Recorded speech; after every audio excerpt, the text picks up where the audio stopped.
Welcome back to BT. Meredith, Shaw, Sid Xero here with you on this Friday. Look, it's a packed show. Let's pull the curtain back here for a second. On shows this full, we can't add any extra stuff. However, a clip began circulating last night that forced us to rip up our lineup to a certain extent and put this clip in here. So yesterday I'm having a conversation with Meredith Shaw, and Meredith Shaw goes, hey, you know my fiancé, right? I go, yeah. Rodney Bowers. I go, yeah, he's great. And she goes, I love him. I go, I love him too. And she turns to me and she goes, there's something happening today, I can't talk about it. I go, what? She goes, I can't talk about it. And she shut the conversation down yesterday. I didn't even ask. Like, you were serious. Yeah.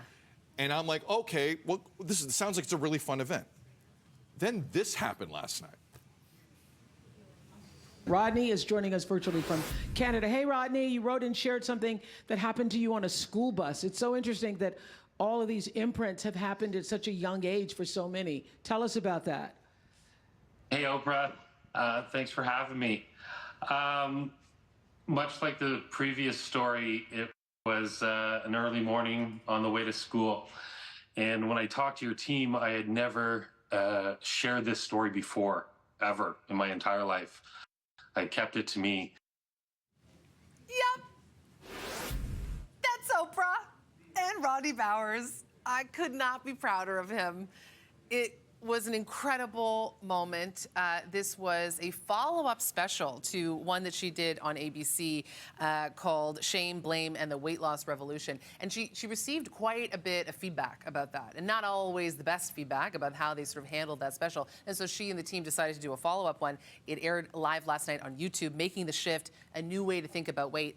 And Rodney Bowers was invited to take part, and he was the only male voice in the conversation. And he was the first voice. And he was the first voice of the virtual audience, yeah. Yeah, and he got about 7 minutes with Oprah. Wow. I was like setting up the shot for him at home. I'm like, would Oprah like these flowers? Do you think this pillow should be in the background? I was like, you know, he turned to me and said, Meredith, stop. Look at that setup that Rodney did all by himself. Yeah, exactly. We got the hair, we got the shirt. Anyway, I'm so proud of him, and so many notes are flooding in support of his story. He got very vulnerable. If you haven't seen it yet, check it out on YouTube. We can link it, I'm sure, through what we do here. But really meaningful, powerful conversation, really a shift in how we're talking about weight and how we're talking about bodies and how we're experiencing shame. And Rod was a part of that. And I just, it'll make me emotional. But it would, yeah, it was a big deal, a big deal. And I'm so proud of him. Rodney, Oprah. I know. Oprah, Rodney. And at the end, Rod, she said that she'll check in with him next week.